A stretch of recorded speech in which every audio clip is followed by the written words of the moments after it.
لێرە گرت بووینەوە بۆ هەڵوەشانەوەی حکمی ئەعدام بەرامبەر بە دوو ڕۆڵەی گەلەکەمان یەکەمیان هۆشمەند عەلیپور تەمەن 26 ساڵانە کە ماوەی 4 ساڵ وەک پێشمەرگەیەکی خۆبەخشی جەنگاوەر تەمەنی گەنجی خۆی لە بەرەکانی شەڕی داعش بردە سەر.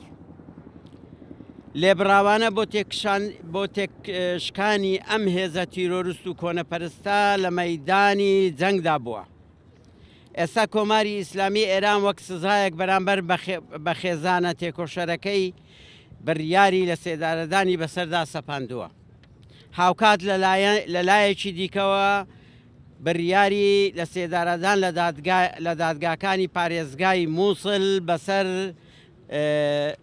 بەسەر مێرد منداڵێکی یاخود جوانێکی کەمتر لە 18 ساڵ بە ناوی خالید شەمۆ سەرحان ئەلقیرانی سەپێنراوە بەرامبەر بە تاوانێک کە لە کاتی ئەنجامدانیدا خالید سەدان کیلۆمەتر دوور بووە لەو جێگایە.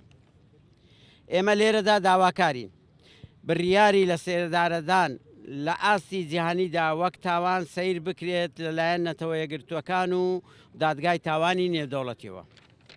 دووەم، نەتەوە یەکگرتووەکان فشار بخاتە سەر هەردوو حکوومەتی ئێران و عێراق بۆ هەڵوەشانەوەی بڕیاری لە سێدارەدان بەرامبەر بەم دوو گەنجە سەرجەم حکومدراوانی دیکە. سێ، داوا لە حکوومەتی هەرێمی کوردستان و هەردوو پارتە دەسەڵاتەکەی کوردستان دەکەین فشار بخەنە سەر حکوومەتی ئێران و عێراق کە حکمی ئیعدامی هۆشمەند و خالید هەڵبۆشێنەوە. هەڵمەتی ژیان نابۆ ئیعدامکردن لە کوردستاندا.